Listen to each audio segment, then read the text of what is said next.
All right, we be alive. Hello, everybody. Let me make sure that my audio is working and everything is good. I think everything is working very fine. All right, guys, let me know in the live chat if you have my audio. Hi, everybody. Today, we are going to be reviewing some Islamic videos that Dolly has prepared for me. Thank you so much, Dolly. Guys, Dolly is in the live chat. By the way, Dolly is going to be highlighting your comments as you put in your comments in the live chat. Dolly will highlight them and some of them will show up on the screen. So Dolly, yeah, can you highlight some comments right now so that people can see that that's not me? There we go. So this is Dolly now highlighting it. Thank you so much, Dolly, for doing this. By the way, Dolly is the one that is selecting a lot of these videos for me to highlight. She goes and looks for them. And so if you have any recommendations for Dolly, let her know in the live chat which videos for me to review. She's also the one that cuts the videos and edits them for release after the stream. So thank you. Oh yeah, people saying hello. Okay, guys, make sure you like the stream. Like the stream right now because the Islamic channels are growing, and the old ones are growing fast, and there's a lot of new ones coming, and they're being very successful in spreading their lies everywhere, including in Western and other liberal countries. So we need to make sure that these videos, our channel, grows as a response to that.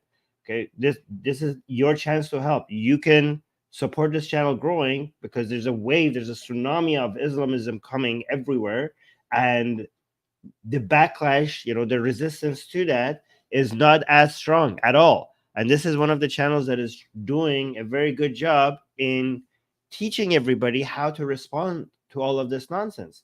So you need to do your part, and your part is so small. It's so easy. It just takes half a second, and that's liking the stream. Okay, so please go ahead and do that. So let's see what videos Dolly has prepared for us. So I'm also, Dolly not only goes and finds these videos, she also provides an explanation for us to have context before we go into this, so we know what we're about to look at. And by the way, I haven't watched this yet, so this is going to be my raw first reaction to this video. But Dolly's explanation of this video is Ali Dawah explains why Prophet Muhammad married underage Aisha. Okay. Finally, we're going to have a good explanation. What do you guys think? I don't know what he's going to say. Should we guess before we watch it? By the way, speaking of underage marriage, let me check if we're monetized. Okay, we're still monetized, but we'll see how long we could take this. Okay, should I guess what he's going to say before? Is he going to say this was like the standard at that time? Is he going to say that girls matured faster back then? What excuse do you think, guys? Guess what excuse is he going to give for Prophet Muhammad? I think one of these two. It's just that that was normal back then, or yeah, girls do mature by 9. They're full adults. Back then in Arabia. Is that what she's going to say? Is he going to question the definition of an adult? Is he going to be like, well, who decides what's an adult? Who's an adult? Is this is just a Western idea, and we don't accept your standards for what's an adult? Presentism, fallacy. All right, one of these. Let's see. I give you 3 guesses. Let's see which one of them is going to be. The Prophet Muhammad, peace be upon him, had a contract of marriage with Aisha when she was 6, and he consummated the marriage when she was 9. People look at this. Consummated the marriage means having sex with her, basically rapeing her. All right, so just remember that consummating the marriage means that he married her when she was 6 and then had sexual relationship with her when basically had intercourse with her when she was 9. So let's listen to this again. The Prophet Muhammad, peace be upon him, had a contract of marriage with Aisha when she was 6, and he consummated the marriage when she was 9. People look at this and say, oh my gosh, this is atrocious. Well, we say you're using the fallacy of presentism, which is what? You claim the morals that we have today are the best morals. There are certain things that back then, if people looked at us today, will say we are living like animals. The Prophet Muhammad, peace be upon him, did not marry a child. We say she reached the age of adulthood. Now, just because we have this concept of teenagers, we say that you cannot look at it with these lens and judge judge people in the past, because back then it was norm. And if it was abnormal, the Prophet Muhammad, peace be upon him, had a lot of enemies that hated him. Not a single one of them. He was called all sorts. They called him a magician. They called him a soothsayer. They called him this and that.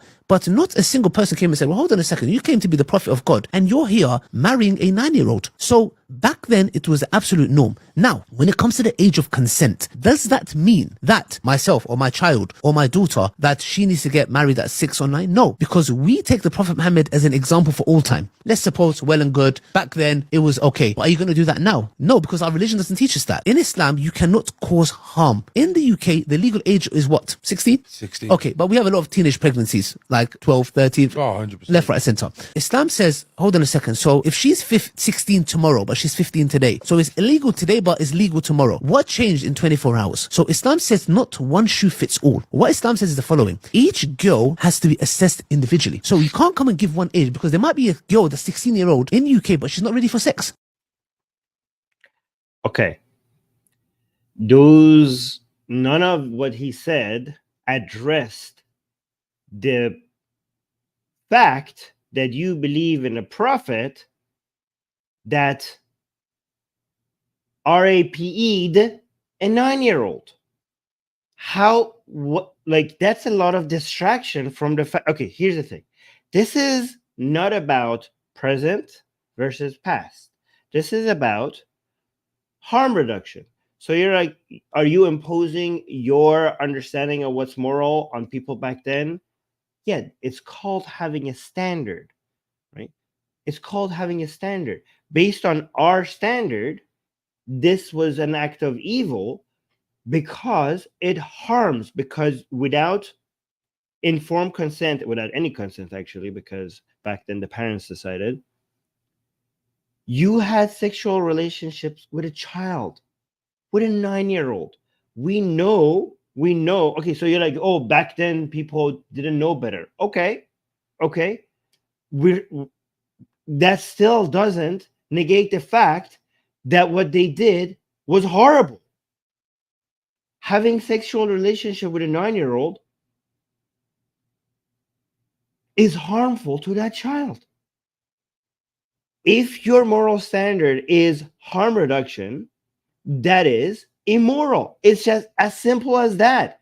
But let's go through everything he said line by line and figure out what point he's trying to make. Here, if any of them address this issue. Okay, so here's our claim, right?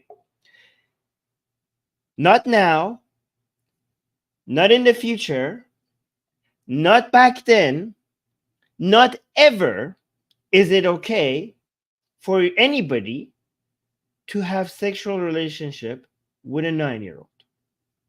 That is the claim. Why? Because it's harmful. Okay? And it's based on rule utilitarianism. So you come up with a rule that in general you understand that it causes a lot more harm than any benefit. And based on that principle, you decide that this is wrong. This is our standard. And this standard is time independent. Okay?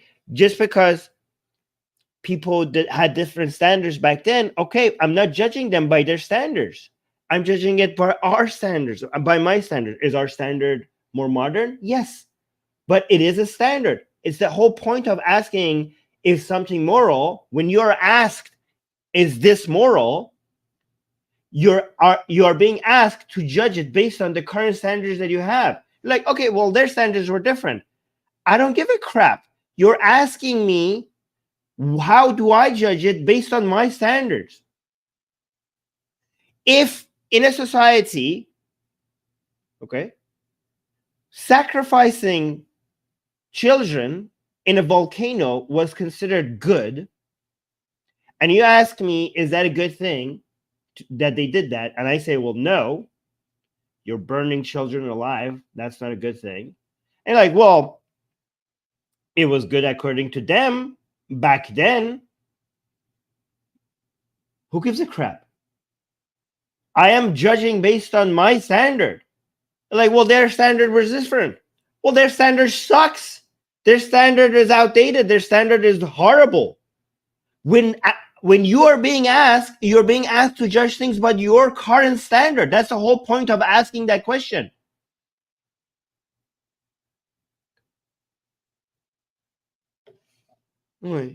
Is throwing acid in people's faces a good thing or a bad thing? Well, I consider it a bad thing. Well, what about the people who consider it a good thing?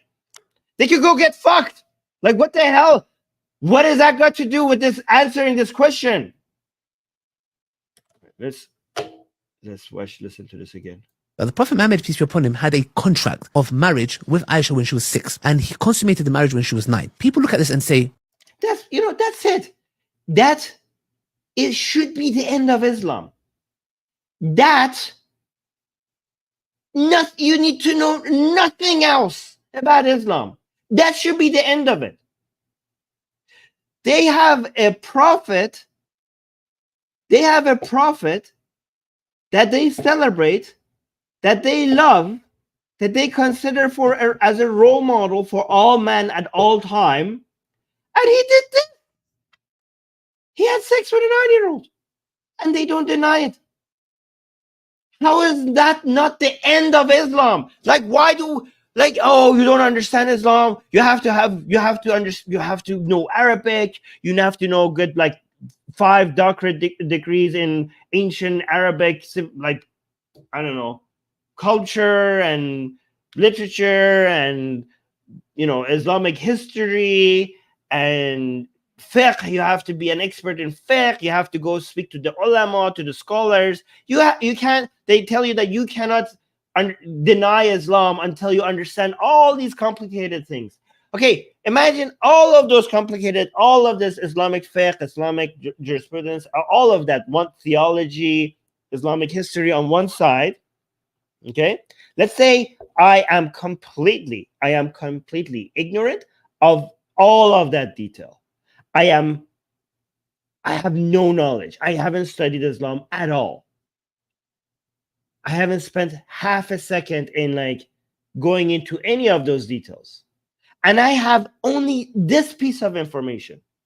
People are like, how could you criticize Islam when you haven't studied Islam? By the way, I have studied Islam. But if you in the audience, if you're somebody that has not studied Islam, okay, ask yourself, do I need to know anything more than the fact that the prophet of this religion had sexual intercourse with a 9-year-old? And this person is considered to be perfect by this religion. A perfect role model that cannot do wrong. Do you need to study anything else about this religion?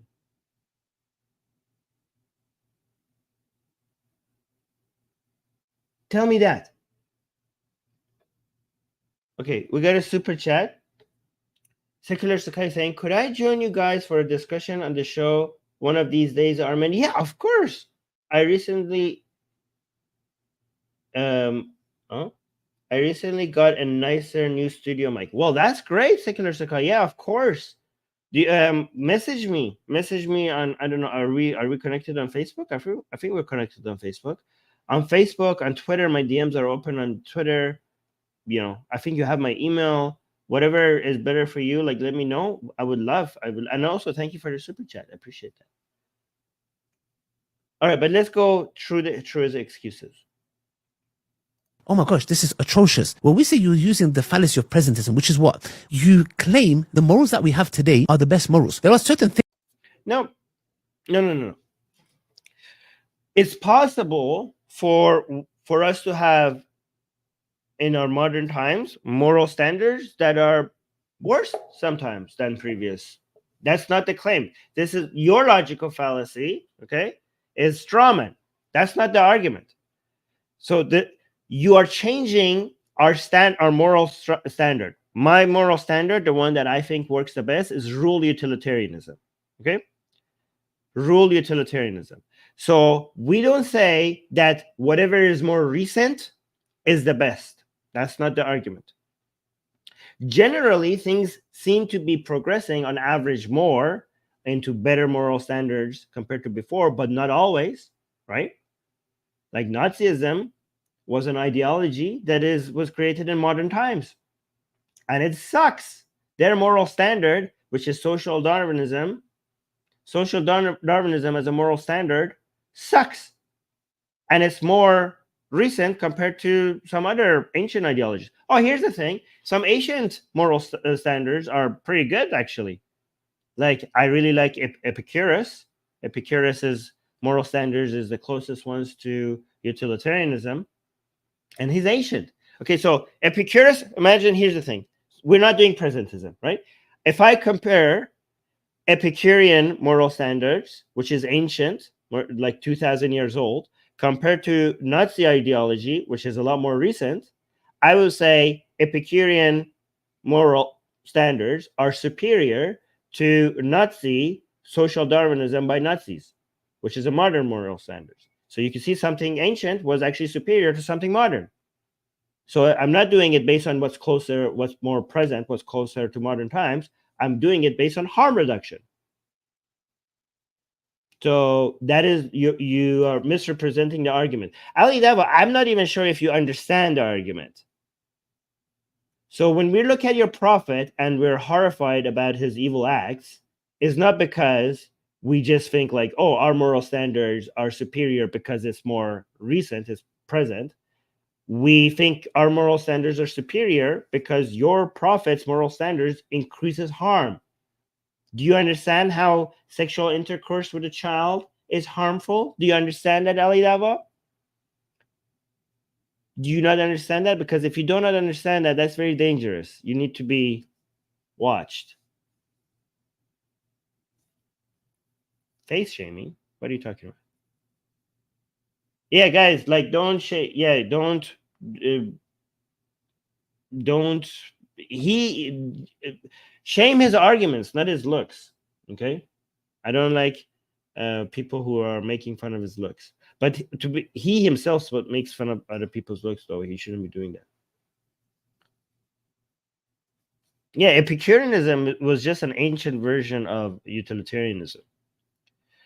I mean, I do like the Stoics, but not their moral structure. Stoics were closer to virtue ethicists, their moral standards. I like a lot of things about Stoics, but the moral standards of Epicurus was superior to the Stoics. But anyways, let's continue. Things that back then, if people looked at us today, will say we are living like animals. The Prophet Muhammad, peace be upon him. Who's right? Like, oh, back then, if they looked at us today, first of all, we're living like animals. We are animals, okay? Of course, we're living like animals because we are. Like, how are you? Oh my god, we're living like animals. Well, good, guys. It's a good thing that we're living like animals because, or else we would be living like plants, fungi, like bacteria, viruses. I mean, these are other living beings. Given that we're living like animals, it's I hope so, because last time I checked, I can't photosynthesis. I don't have the ability to get energy from the freaking sun, right? So I'm happy that we're doing our guys. Are you living like animals? I hope the rest of you are living like animals, because I don't know how you're alive if you're not living like animals. We're doing something right if we're living like animals. Like, what the hell? Yeah, okay, guys. Make sure every time you wake up every morning, you go and actually consume breakfast through your mouth rather than going in your balcony and trying to get energy from the sun, because you are not a plant, okay? You are an animal. I mean, do get some sun, but that's not the source of your energy. Will say we are living like animals. The Prophet Muhammad, peace be upon him, did not marry a child. We say she reached the age of adulthood. Now, just because... Yeah, that's okay. Here's the thing. We say she reached the age of adulthood. That's the problem. You're like, oh, back then. That's where the standards back then. But how come you are Ali Dawah?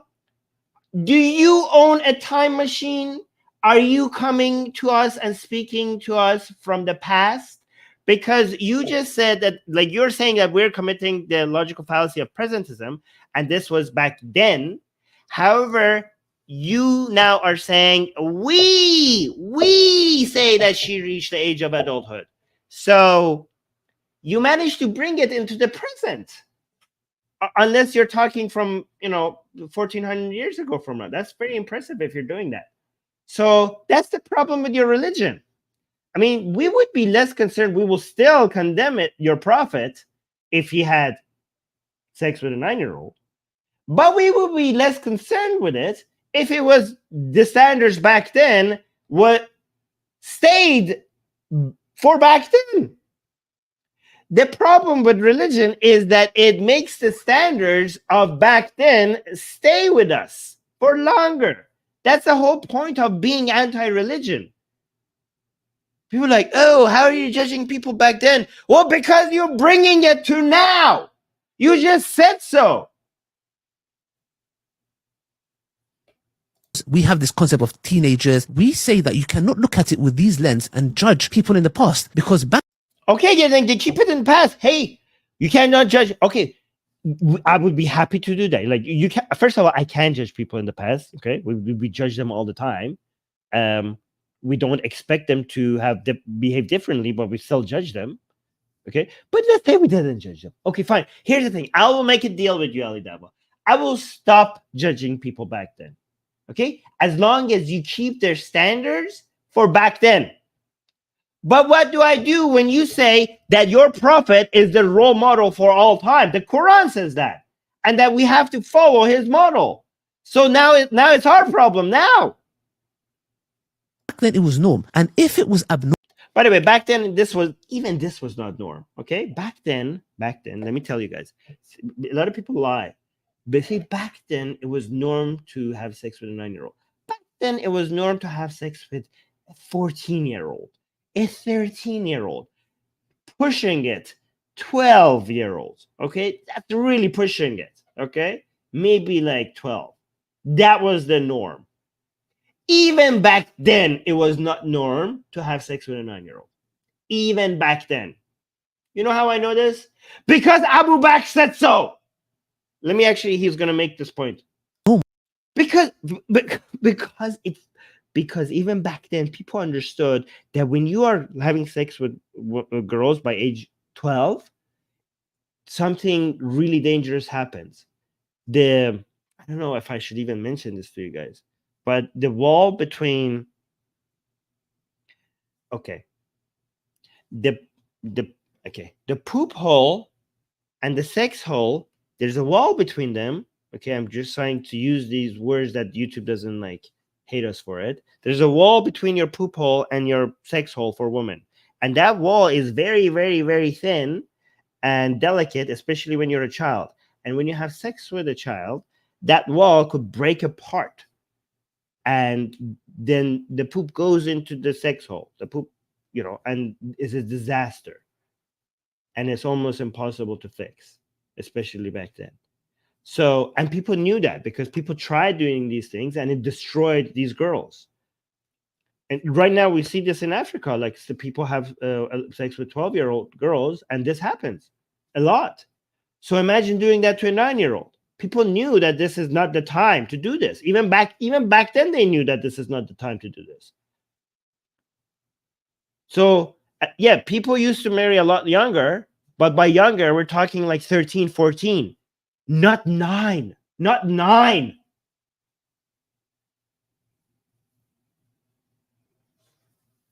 Yeah, that is horrible, people are saying. But if it was abnormal, the Prophet Muhammad, peace be upon him, had a lot of enemies that hated him. Not a single one of them. He was called all sorts. They called him a magician. They called him a soothsayer. They called him this and that. But not a single person came and said, well, hold on a second. You came to be the prophet of God, and you're here marrying a 9-year-old. So the father of that girl said that. Abu Bakr at some point said, isn't Aisha too young to marry? He said that. Abu Bakr said that. Okay. By the way, the time he's lying about this, because Ali Dawah knows. I think he knows this. Okay. Ali Dawah knows that Muhammad was being spoken like this about when he was not in power yet. So all of the things that he just said, that people said about the prophet, that he's mad, that he's a magician, that he's majnoon, okay, that demons have possessed him, jinns have possessed him. All right, they said these things about him when he was still early on in his prophethood career, when he didn't control, when he didn't have an army, when he hadn't invaded Mecca yet, when he had Aisha, okay, at that point, when he was ruling over Yathrib or Medina, and he was not very friendly to people who made fun of him. Even when he came and invaded Mecca, which is like no bloods were shed, which is lie, because even in their own writings, they have that Muhammad had a list of people that were supposed to die, including poets that made fun of him. So yeah, by the time that he was marrying Aisha, those days that people were speaking ill against him, it was over, because he showed that he has no tolerance for people speaking ill against him. So that's not a good enough reason. Like, oh, if that was a bad back then, first of all, even if it wasn't bad back then, this is like saying like, oh, during the Roman, people during the Roman Empire didn't question that slavery was bad. So yeah, let's put this in context. His argument is that nobody questioned Muhammad back then, so this was the norm back then. It's kind of like saying, well, during the Roman time, like when the Roman Empire was in power, Roman citizens weren't going around and saying slavery is a bad thing. It was considered the norm. You know, the world understood that slavery to be the norm. Just because people understood it to be the norm, did that make it okay? No, it was not okay. It's not okay. Okay? Taking people's agency away is not an okay thing. It's like, oh, well, this was what everybody did back then. Okay, yeah. We're not expecting them to behave differently, but we can judge it. We can be like, yeah, it's not a good thing. It's being the norm doesn't make it good. But even so, it was not the norm. His argument is that, oh, everybody accepted Muhammad doing that. Well, by the time he was marrying Aisha, nobody dared to question Muhammad and like make fun of him or attack him. But Abu Bakr did ask this question. Abu Bakr, which was Muhammad's one of Muhammad's closest friends, was like, isn't she too young? And Muhammad like, shut the hell up. I don't know how you responded, because he married her anyways at 6. And if you, by the way, they say like, oh, she reached the age of adulthood. They themselves saying that when Muhammad came to pick her up, she was playing with dolls at that age. Not that if you're an adult and you enjoy playing with dolls, there's nothing wrong with that, okay? But based on their understanding, that makes her a child. She had a child mentality. But let's continue. Marrying a 9-year-old. So back then it was the absolute norm. Now, when it comes to the age of consent, does that mean that myself or my child or my daughter, that she needs to get married at 6 or 9? No, because we take the Prophet Muhammad as an example for all time. Let's suppose, well and good, back then it was okay. But are you going to do that now?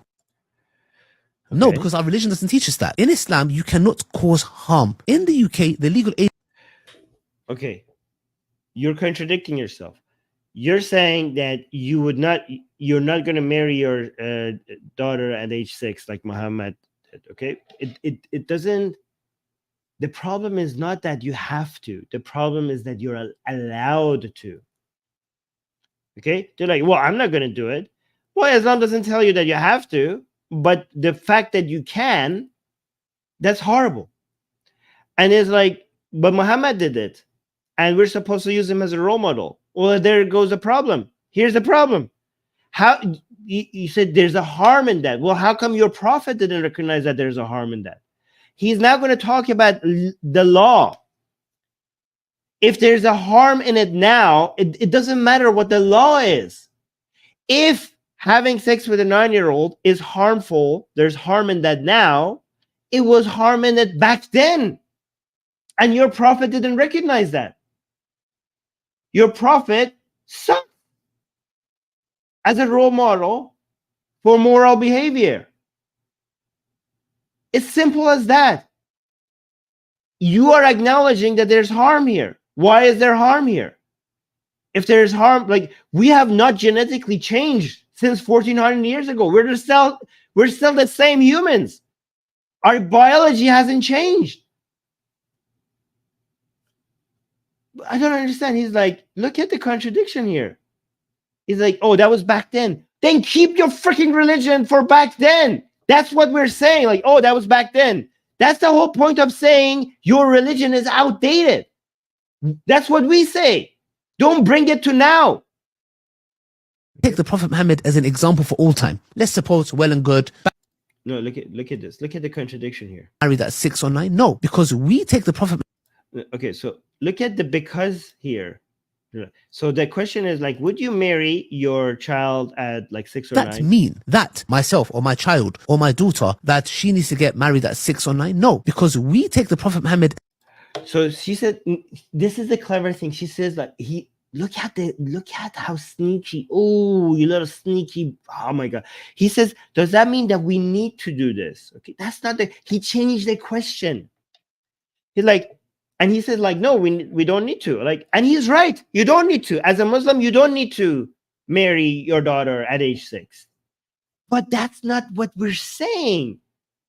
And look, if you're not careful, somebody is listening to this, they might be convinced. If somebody comes on to me and asks me, Armin, does Islam teach you that you need to marry a girl at age 6? I will say no. Like, okay, case closed. Because you sneaky little weasel, you changed the word from can to need. Ask the question again, can I marry my daughter at age 6? And then the answer is yes. Imagine if I have an ideology that the ideology teaches that you are allowed to RAPE people. This is my ideology. You're like, Armin's ideology is horrible. But then somebody tries to be a weasel about this and comes and tells you, it's a lie. It's a lie that Armin is teaching people that you need to go ahead and RAPE people. Like, oh, is it a lie? Yeah, it is a lie. You're like, okay, so Armin is okay then. He's not teaching people that you need to RAPE people. But I said you can. I said it's allowed. Okay, let's continue. Because we take the Prophet Muhammad as an example for all time.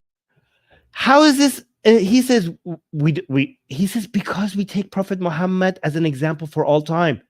Okay, well, the guy had sex with a 9-year-old. And that's your religion. Guys, I'm not destroying Islam. Ali Dawah is destroying Islam. Ali Dawah, is this contradiction between what he was trying to say before and what he's saying now?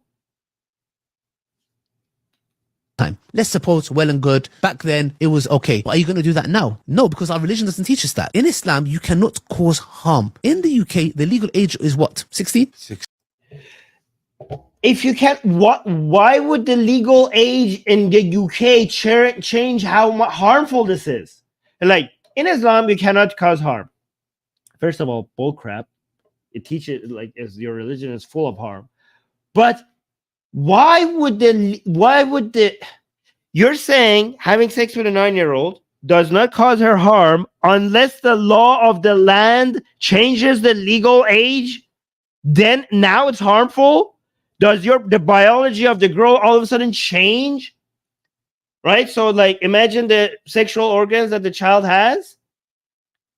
Okay? It becomes more delicate at 9 because there's sensors. Okay? I didn't know female genitals has this superpower that it could detect the legal law of the land.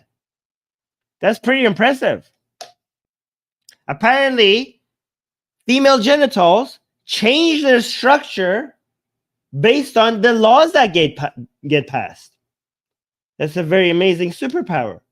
So if the legal law of the land says that you can have sex with a 9-year-old, all of a sudden the sexual organs of a 9-year-old become a lot more, adult-like. But as soon as they pass a law and they say the legal age of sex is now 16, all of a sudden the body of 9-year-olds changes. They're like, oh, we are sensing something changing in the environment. Let's get more delicate at 9. Let's make it so that it's harmful to have sex at 9 now. Let's make it so that we become capable of having sex by age 16. I didn't know biology changes according to the law. This is pretty impressive. Unbelievable. Let me remove these stars. Okay, but we have a lot of teenage pregnancies, like 12, 13, 100%. left, right, center. Islam says, hold on a second. So if she's 16 tomorrow, but she's 15 today, so it's illegal today, but it's legal tomorrow. What changed in 24 hours? So Islam says not one shoe fits all. What Islam says is the following. Each girl has to be assessed individually. So you can't come and give one age, because there might be a girl that's 16-year-old in UK, but she's not ready for sex. Okay, you're such an idiot. That's how laws work. Look how you're trying to sell the idea that having sex with a 9-year-old could be okay. Because Islam, okay, doesn't say it has to be 9. Islam is like, you have to judge it individually. Well, you judge wrong individually, you freaking moron. Whatever, I understand that every individual is different, and one individual might be ready for sex earlier than someone else. Okay, from girl to girl. For example, one girl might be ready at age 16, another girl might be ready by age 18, another girl might be ready by age 20. Okay? But guess what? 9 is never the answer. Given that people are different, accepting that fact that people are different and different people are ready at different times doesn't make 9 the right answer ever. It's kind of like saying, well, we cannot really tell the difference between, when you go from red to blue, there's certain parts in the middle that you're, purple. And at one point, the red and the purple gets reduced enough for you to be able to just call it blue instead of purple. That's not a very clear line. Like some people are like, yeah, I would say it's not purple anymore, blue now. But some people are like, no, I would still call it purple. Okay? So it's not very clear at one point now you're in a blue range. Different people will see it differently. But if I show you a bright green color, and I'll say what about this one? Is this blue? I'm like, nope.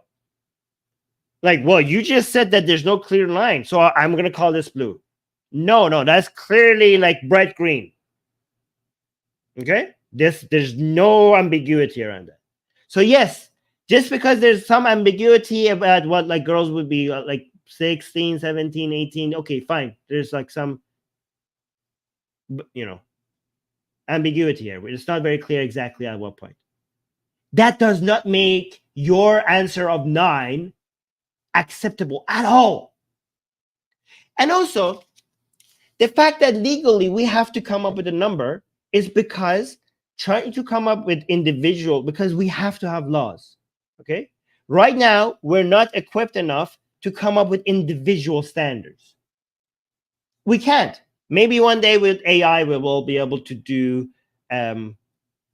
cost-benefit analysis and hurt reduction on every single individual action and decide accordingly. And that would not be laws anymore. That would just be a utilitarian calculator for every single activity at all times. Maybe that's going to be the future. But as of right now, I understand people are different, but because we need social standards and laws, we have to come up with hard lines. Coming up with hard lines doesn't mean that we do not understand that individuals are different. Let me give you an example. Why is the speed limit somewhere 60? Look at how Ali Dawah, look at the logical fallacy here. Okay? Ali Dawah is saying that because we come up with 16. Oh, are you saying something magically changed in the past 24 hours?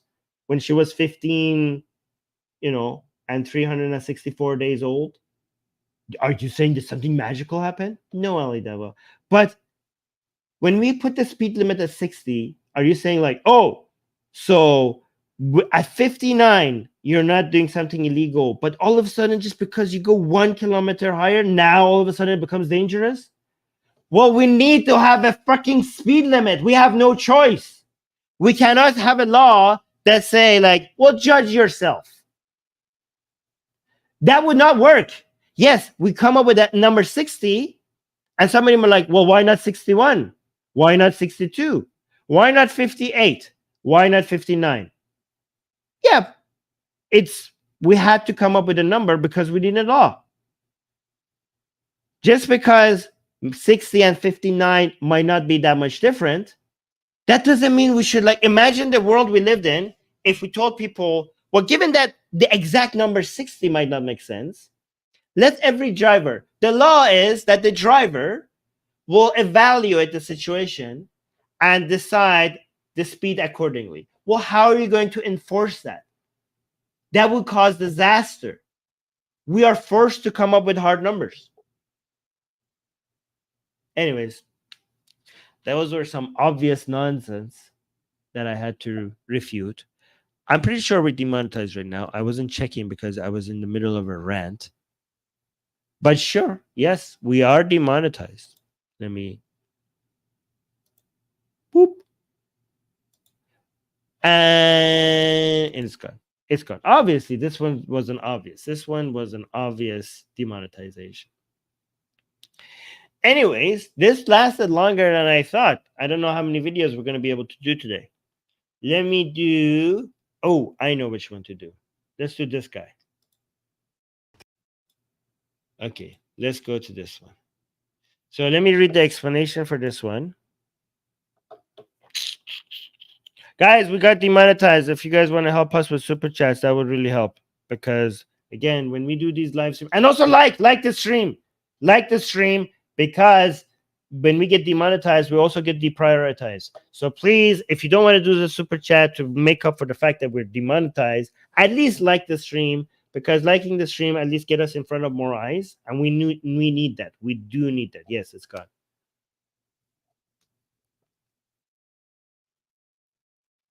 All right, let's listen to this guy.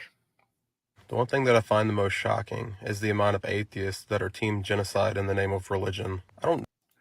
What the hell is this caption? Look how, when you're editing your short and you're doing auto captions, maybe look at it before you publish it. Look how the auto captions thought what he's saying with genocide. The one thing that I find the most shocking is the amount of atheists that are team. It's the amount of atheists that are team genocide. What is genocide? So it's genocide turned into genocide. Genocide. Is that like a person? No, there is no genocide. Stupid. The one thing that I find the most shocking is the amount of atheists that are team genocide in the name of religion. I don't know what I am. I think I'm agnostic. I haven't really touched faith since I stepped away from the church when I was 13. But one thing that I felt was important with learning about the history of this conflict, learning the history of the Middle East, learning the history. Oh, wait, I forgot to read the context of this one. So the context of this one, number 6, which was provided to us by Dolly. Thank you, Dolly. Dolly is saying ex-Christian converting to Islam. So this guy is an ex-Christian and is converting to Islam and is going to talk about that.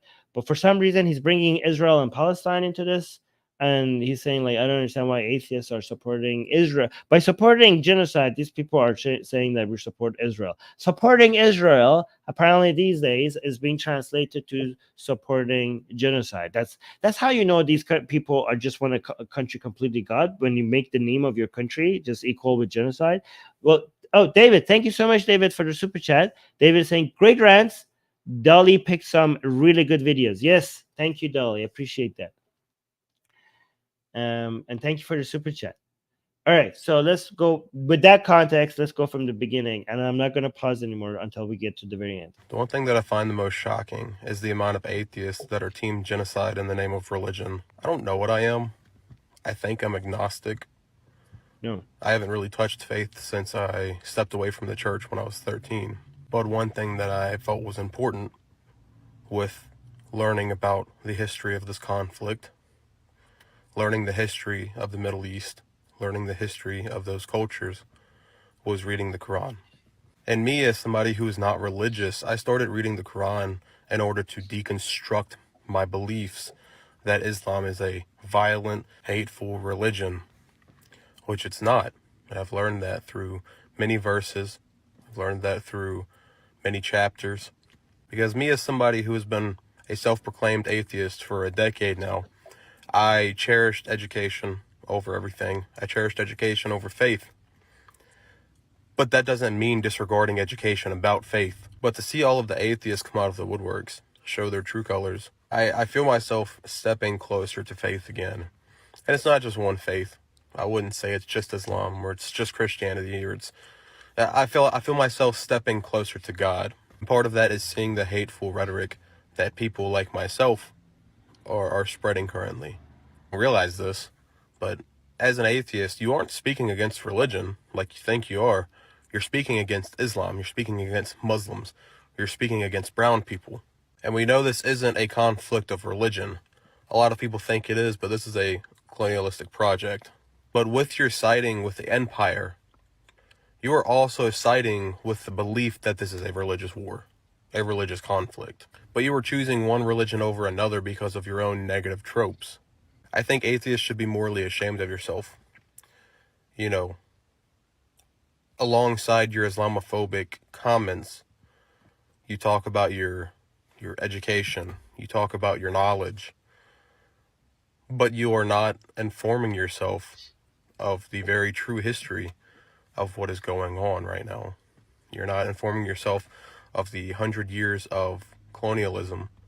You're not informing yourself of the decades of siege.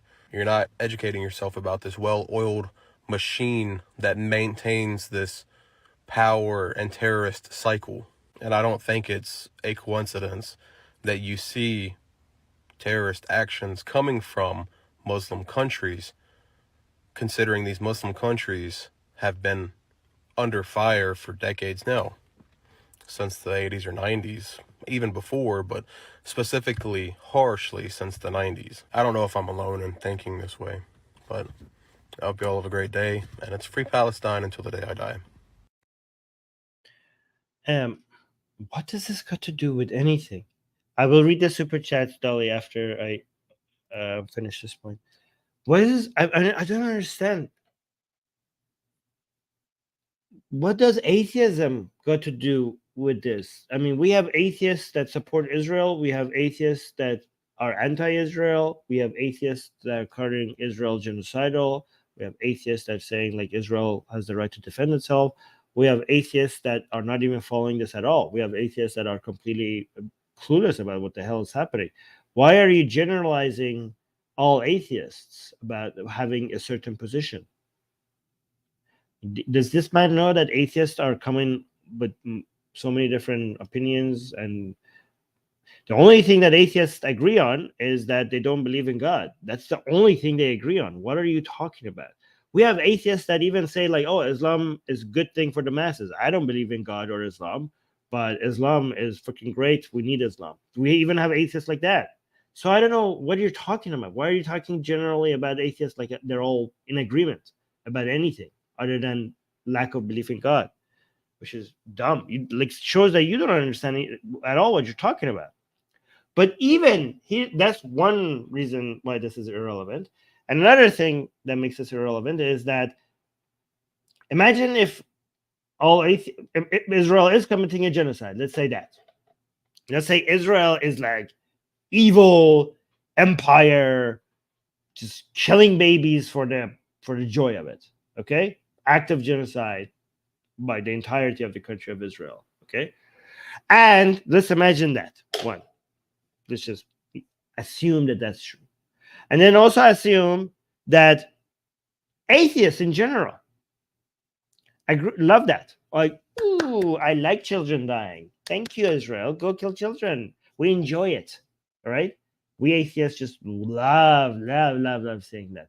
Okay, but YouTube, I'm not saying this is. I'm making fun of this. Don't strike us. Okay, I don't like to see children die. And let's say that's true. What does that do about atheism? Atheism is would be still the correct position, even if all atheists were just pure evil. It doesn't do anything to atheism. Atheism is still valid because you have no evidence or proof for the existence of God, even if every single atheist out there was just pure evil. It wouldn't change that.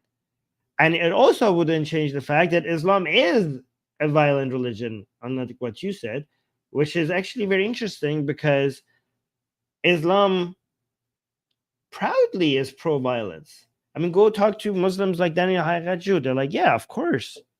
It has every right to be pro-violence. Like, you could question whether or not that's a good thing or a bad thing. Like, sometimes Muslims are like, yeah, it's pro-violence and for good reasons. But I would say for bad reasons. But it's undeniable that it has a lot of calls for violence in it. Like, that's undeniable. In fact, it's very interesting that you're talking about Israel and Muslims, where the children of Israel, according to the Quran itself, have been mandated to not to kill, and then the Muslims in the Quran have been mandated to kill. I mean, I'm not saying the Jewish religion is peaceful, because it's not, but according to the Quran, it seems to be. Do you guys know what I'm referring to? Do you guys know what I am referring to? Let's go Quran. Okay, let's go to the Quranic verse that people cite to say, like, ooh, look at this, we're so peaceful, we're so loving, we're just such a loving, humane religion. Okay, do you guys know which Quranic verse? Do you guys want me to show some Quranic verses to see? Let's first listen. Let me know if you want to see the Quran verses that I'm talking about and compare Judaism to Islam according to Quran. Again, I wouldn't go around and say Judaism is a peaceful religion, because I've read the Torah and the Talmud, and like, that's pretty gross. Okay, but I judge Judaism based on Jewish scripture. But if I wanted to judge Judaism based on Islamic scripture, Judaism actually looks pretty peaceful. Do you want me to show you the verses that I'm talking about? Okay, but let's look at the claim and then compare them. Let's then compare them, okay? Because he says, okay, where is this? Learning about the conflict, me, somebody who is not religious. I started reading the Quran. Okay, here. Let's see what he. I don't understand how these people read the Quran and miss these verses. Did they just like skim through it?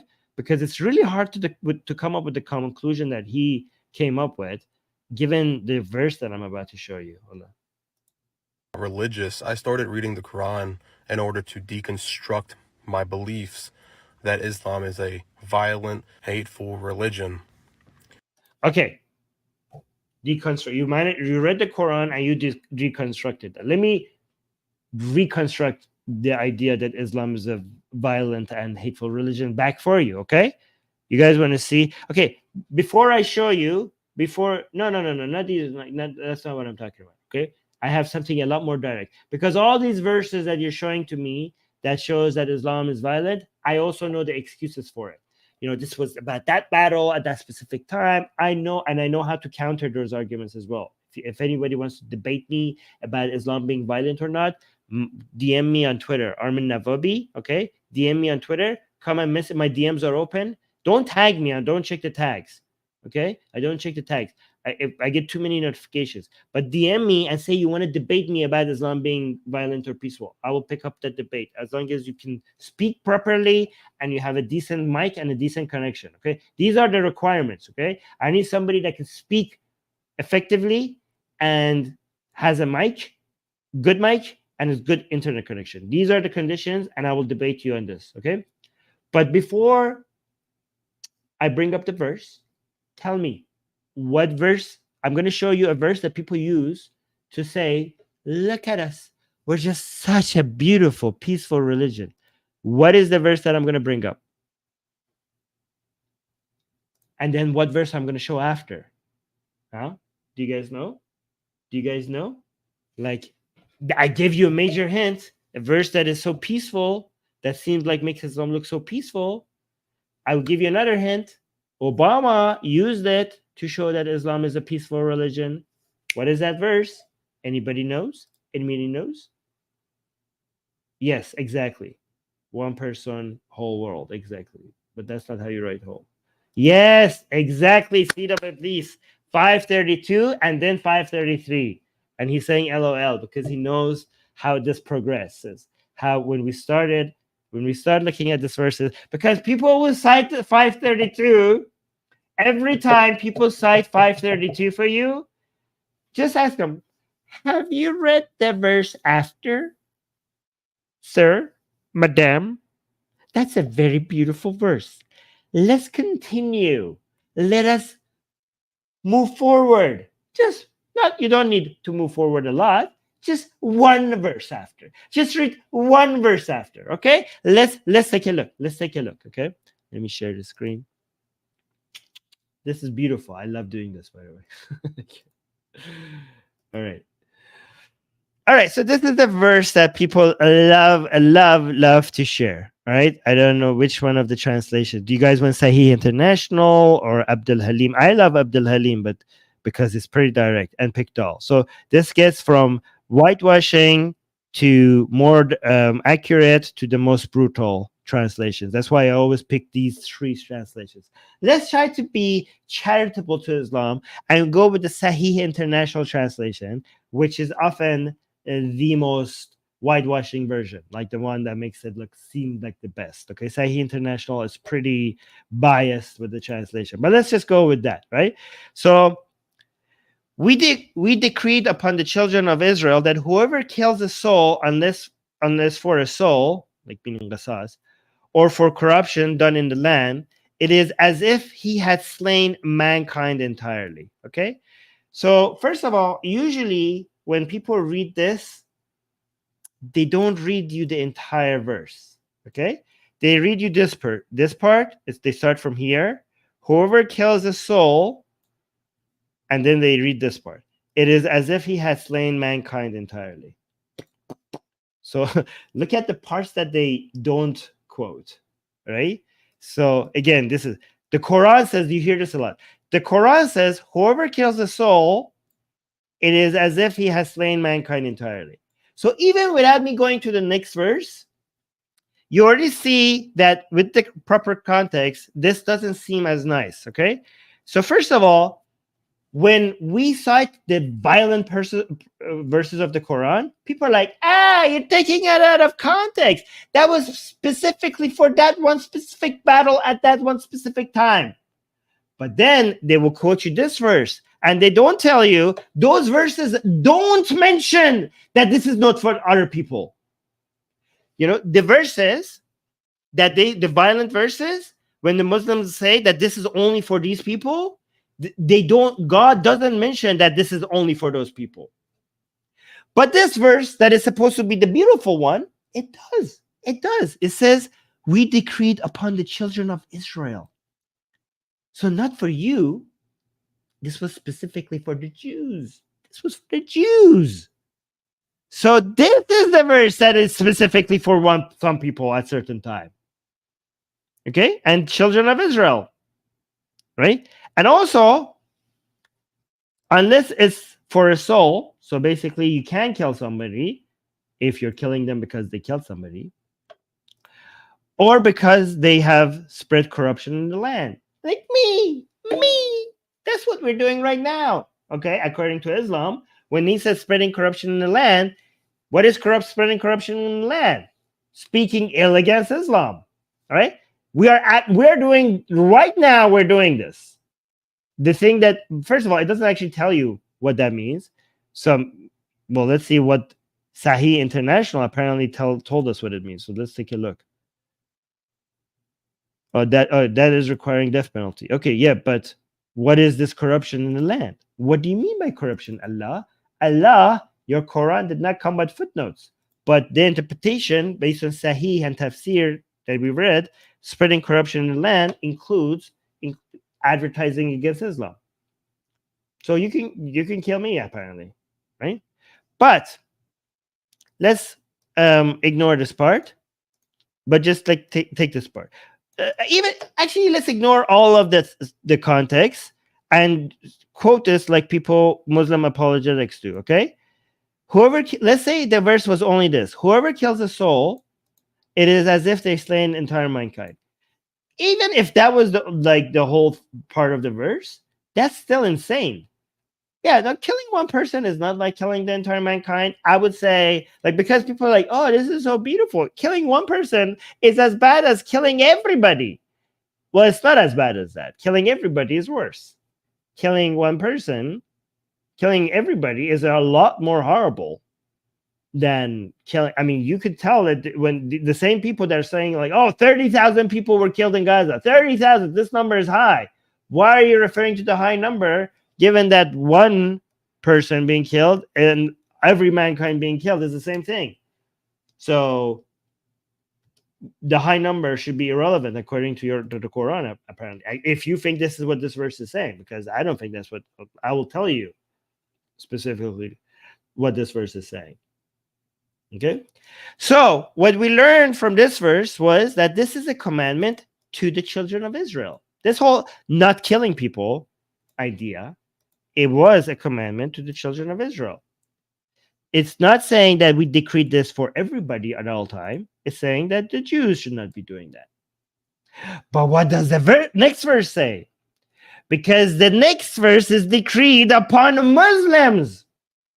This was decreed upon Jews. The next verse is what is decreed upon Muslims for all time. So, Mr. Obama, back then, when you read this verse to show how peaceful Islam is, this is Quran 5:32. Right? Go and see 5:32. Let's look at 5:33. Okay?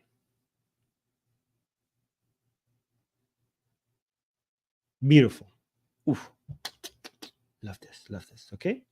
Says, remember the guy that the video that we watched just said, like, oh, I read the Quran because people tell me Islam is violent and I had to deconstruct that. So I read the Quran to understand that it's not violent. Well, let's read the Quran. It says, indeed, the penalty for those who wage war against Allah and his messenger and strive upon earth to cause corruption is none but that they be killed or crucified, or that their hands and feet be cut off from opposite sides, or that they be exiled from the land. That is for them a disgrace in this world, and for them in the hereafter is a great punishment. Just to be clear, let's read another translation of the same verse. Those who wage war against God and his messenger and strive to spread corruption in the land should be punished by death, crucifixion, the amputation of alternate hands and foot, or banishment from the land. A disgrace for them in this world, and banishment from the land. A disgrace for them in this world, and then a terrible punishment in the hereafter. So, what is waging war against Allah? What does that mean? What does it mean? What does it mean? What does this mean? Do you know what this means? Waging war against God and his messenger and spreading corruption in the land? Do you recognize what that means? Well, you're looking at it. What we're doing right now. Because you cannot shoot Allah, right? By the way, if you're saying like we're not sure what it means, well, Allah does not explain what this means. So it's really up to your interpretation. And the historic interpretation, according to Islamic ulama and their scholars, based on the hadith and early Islamic tafsir, is that waging war against Allah and spreading corruption in the land is exactly what we're doing right now. Speaking ill against Islam. By the way, in Iran, a lot of people have been executed for exactly this crime. This is a legal term in Iran's legal system. Waging war against Allah. And not only does it ask you to kill them, it asks you to crucify them, and cut off their opposite hands and legs. They say they do it opposite because that will cause the most difficulty. I don't understand that. I think if you do the same side, that will cause the most difficulty, but whatever. A book that is telling you. So here's the thing. Let me give you the best version of this verse and the worst version of this verse. Okay? I want to be charitable. Guys, why are we so hateful? A bunch of Islamophobic bigots here. Let's try to do better. Let's be charitable to this verse in the Quran, right? So at its worst, it's telling you, the Muslims, to crucify me and cut off my hands and feet and kill me and banish me from the land. The best, you could have that option. By the way, it says like one defense is like, well, it doesn't say you that you have to crucify you. We could banish you from the land. Yep, that's how amazing. You can crucify me, but you don't have to. Well, thank you. That's the defense. I know I can crucify you, but I don't have to. Oh my God, that makes it so beautiful. It doesn't say that that's the only option. My crucifixion is not the only option, but it is an option. So that's the worst take. That's the most uncharitable take, which is basically reading the translation and thinking like the translation, accepting the translation. Apparently that's uncharitable. But let's be charitable. Let's look at these modern reformers and say like, no, Armin, this is talking about full-on confrontational war. Like for 1300 years, Muslims have interpreted this verse wrongly. The only time that it's justified to do this is if you pick up a weapon and go and kill Muslims. That's the only time that this verse applies. That's the only time we can crucify you. Not just because you're speaking ill against Islam. Why are you being so hateful against Islam? I mean, why are you being so uncharitable with this verse? Okay, let's assume that that's the correct interpretation. First of all, notice how it's still evil. Crucifying people, even when you capture them in battle, it's wrong. These are prisoners of war. You should not be doing this cruel and unusual punishment for prisoners of war. Still horrible, still evil. Secondly, why did it not say that? It says waging war against Allah. Obviously, the best interpretation would be a battle of ideas, expressing your views against them.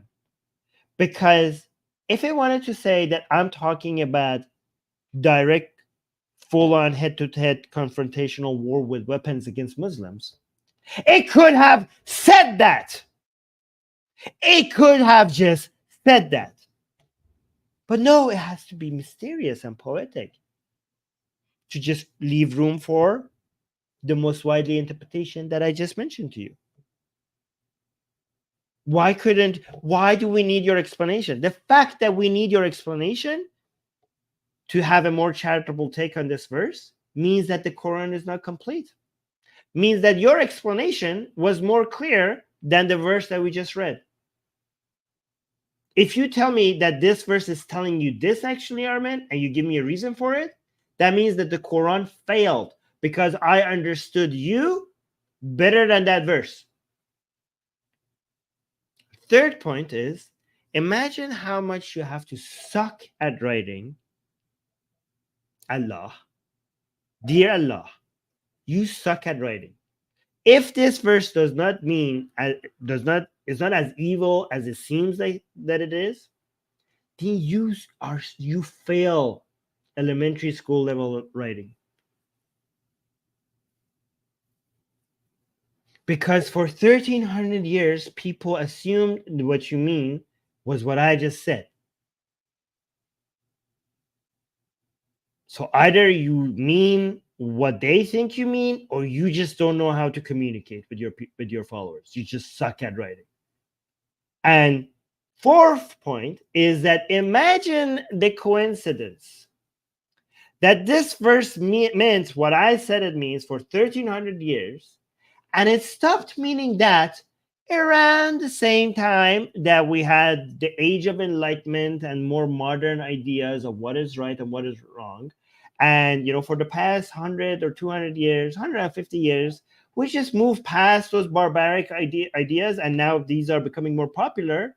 And these verses just for 1400 years meant what I said. And right around the time that we decided that that's bad, that's evil, these Quranic verses now have those meanings.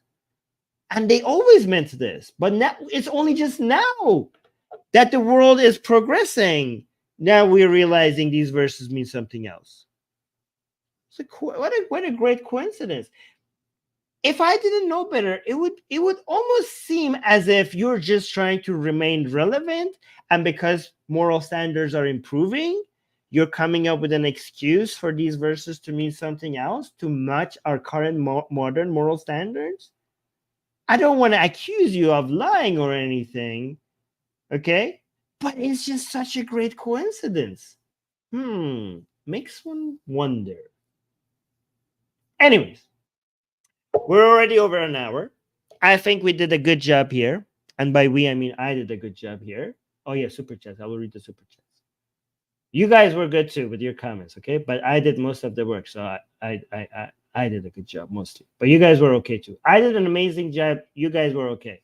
You could be great by liking the stream, okay? You guys could be also amazing by just liking. Just approve everything I said by liking, and then you could be as awesome as I am by liking the stream.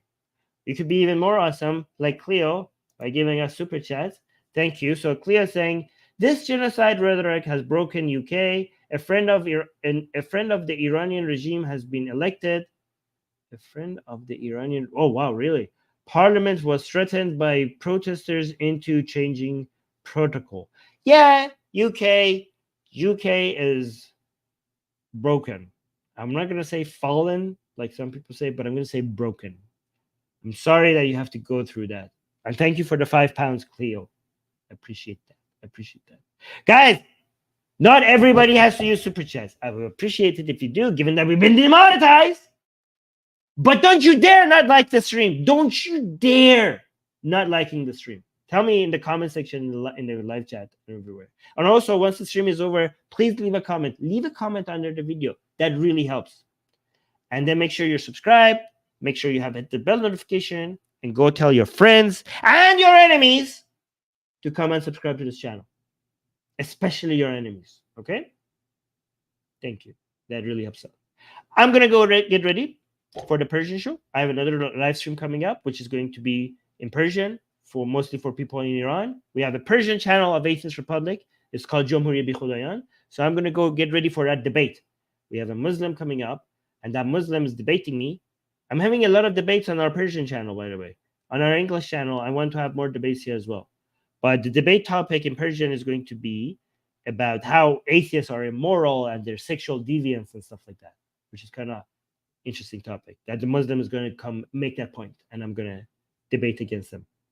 So if you speak Persian and if you can understand that show, hop over and come watch that show. It's going to start in a couple hours. Anyways, thank you guys, and see you in the next stream. Thank you for liking. Shame on you if you didn't like, and bye-bye.